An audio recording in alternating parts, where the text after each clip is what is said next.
नमस्कार दोस्तों, Gupta law classes में आप सभी का स्वागत है। आज का हमारा पहला टॉपिक है section 1 to 5 that is introductory part of IPC Indian penal code. Friends, section 1 to 5 जो हमारा इंट्रोडक्टरी पार्ट है, इसका बेसिकली 20 मार्क्स का क्वेश्चन एग्जामिनर एग्ज़ाम्स में पूछ लेते हैं। उस केस में हमने क्वेश्चन को कैसे अटैम्प्ट करना है, आइए जानते हैं। सबसे पहले आप लोगों ने इंट्रोडक्शन लिखनी है, that is to about 7 to 8 lines की। उसके बाद आप लोगों ने मीनिंग लिखना है। देन आपने अपने जो प्रोविज़न्स हैं वो बताने हैं। प्रोविज़न में हमारा सबसे सेक्शन 1 जो है, सबसे पहले वो आएगा, that is title and extent of operation of the code. This act shall be called the Indian penal code and extend to whole of India. जो इंडियन पीनल कोड है हमारा, जो ये एक्ट है, ये अप्लाई पूरे इंडिया पे होता है except Jammu and Kashmir. Jammu and Kashmir पे ये एक्ट अप्लाई नहीं होता था, वहाँ पे रणबीर पीनल कोड अप्लाई होता था। But now through the amendment अब वहाँ पे भी आईपीसी अप्लाई होता है। उसके बाद एंशिएंट लॉ क्या कहता था, पहले हमने एंशिएंट लॉ पढ़ना है। Law of crimes was known as law of wrongs. जो हमारा लॉ ऑफ क्राइम्स है कि मीन्स अगर किसी ने क्राइम किया है, हम उसे गलत मानते थे। हम मानते थे कि उसने ये एक्ट जो किया है, ये जो ऑफेंस किया है, वो गलत है और उसकी जो इंटेंशन है वो नेसेसरी नहीं थी। Guilty intention that is called, जिसको हम मेंसरिया बोलते हैं। सिर्फ एक्ट्सरिया इंपॉर्टेंट होता था, मेंसरिया इंपॉर्टेंट नहीं होता था। बट थ्रू दी अमेंडमेंट्स अब अगर कोई ऑफेंडर है, उसने कोई भी ऑफेंस किया है, गिल्टी इंटेंशन उसका होना इज़ मस्ट। देन जो भी रॉन्ग डूअर होता था हमारा, उसको कंपनसेट करना पड़ता था विक्टिम को।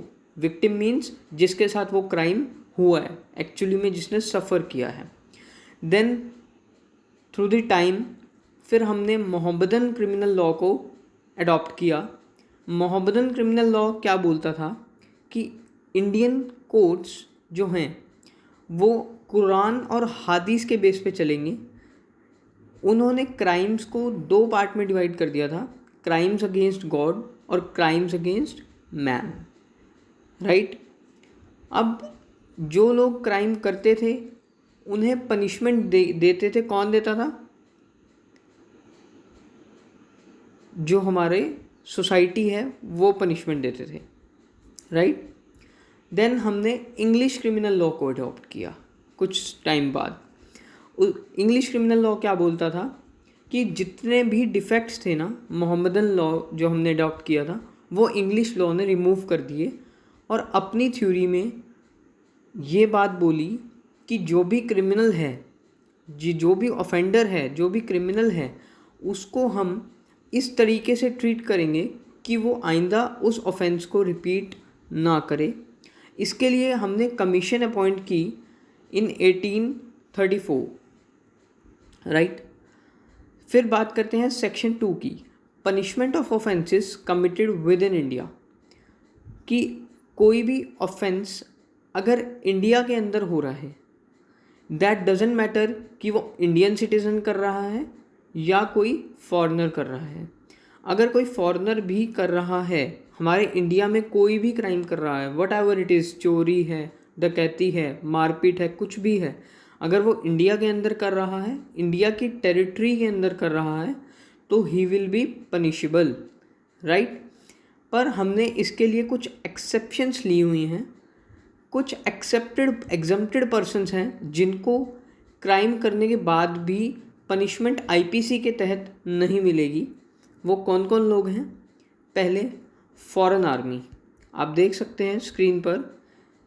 फॉरेन आर्मी, अगर कोई भी वॉर हो जाता है, इन केस कोई वॉर की कंडीशन आ जाती है इंडिया के अंदर, तो वहाँ पे आईपीसी अप्लाई नहीं होगा। किन लोगों के ऊपर? फॉरेन आर्मी, जो दूसरे देश की आर्मी है, उसको हम आईपीसी के तहत पनिशेबल नहीं करेंगे। Next, alien enemies. जो भी एलियन एनिमीज़ हैं वो भी इस चीज़ से एग्जम्प्टेड हैं। नेक्स्ट, कॉरपोरेशन, कोई भी कंपनी है उनके लिए कंपनीज एक्ट बना हुआ है, उनके तहत उनको पनिशमेंट मिलेगी। एंड जो हाई डेजिग्नेशन पर्सन्स हैं लाइक प्रेसिडेंट है, गवर्नर है, इन सबको भी पनिशमेंट आईपीसी के तहत नहीं मिलेगी जब तक ये रूल कर रहे हैं। अगर ये रूलिंग से हट जाते हैं, इनका जो पीरियड है वो ख़त्म हो जाता है, उसके बाद हम इनको पनिशमेंट प्रोवाइड कर सकते हैं। Next is section 3, punishment of offences committed beyond but which by law tried with in India. देखिए, हेडिंग से ही पता चल रहा है, नाम से ही पता चल रहा है ये सेक्शन क्या बोलना चाह रहा है। ये सेक्शन ये बोल रहा है कि अगर कोई भी ऑफेंस है वो कमिट हो रहा है, मीन्स उसको ऑफेंडर कर रहा है beyond means out of India कर रहा है, बट अगर वो ये सेम एक्ट, ये सेम ऑफेंस इंडिया में करता तो उसको पनिशमेंट ज़रूर मिलती। तो इसका मतलब ये है कि जिस ऑफेंस को हम पनिशेबल इंडिया में मानते हैं, उसी ऑफेंस को हम पनिशेबल आउट ऑफ इंडिया भी मानेंगे। दैट मीन्स कि अगर कोई एक पर्सन आउट ऑफ इंडिया जाके कोई क्राइम करता है, कोई ऑफेंस करता है जिसकी इंडिया गवर्नमेंट जो है पनिशमेंट देता है आईपीसी के तहत, तो उसको आईपीसी के तहत, इंडियन लॉ के तहत पनिशमेंट ज़रूर मिलेगी।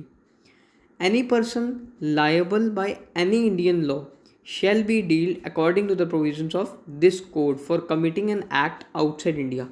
कि ये ज़रूरी नहीं है कि वहाँ पे वो पनिशमेंट है या नहीं है, अगर वो पनिशमेंट इंडिया में है उस ऑफेंस की तो उसको पनिशेबल किया जाएगा।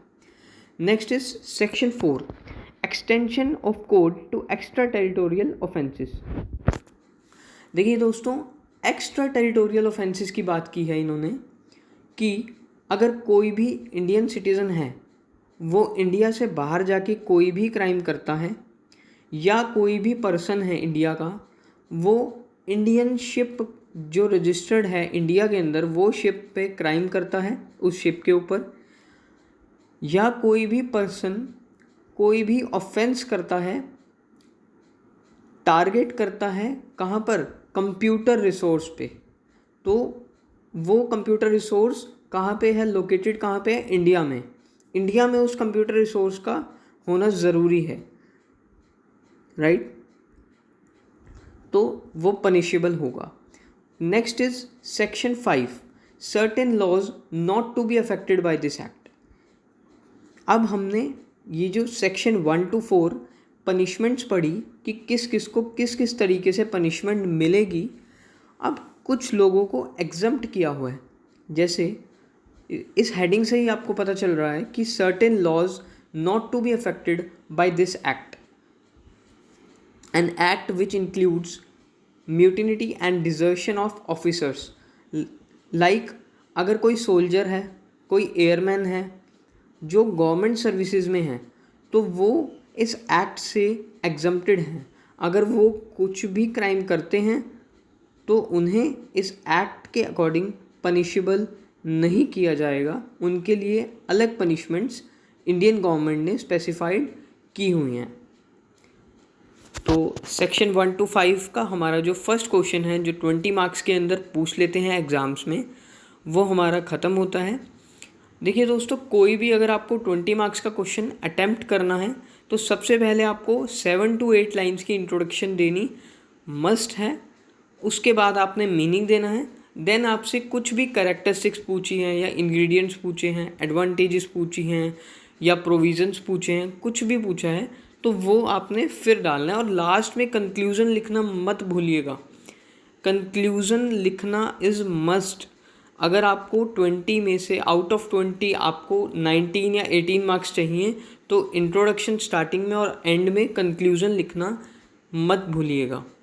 इसी तरीके से मैं आप लोगों के लिए नोट्स लाता रहूँगा। धन्यवाद दोस्तों।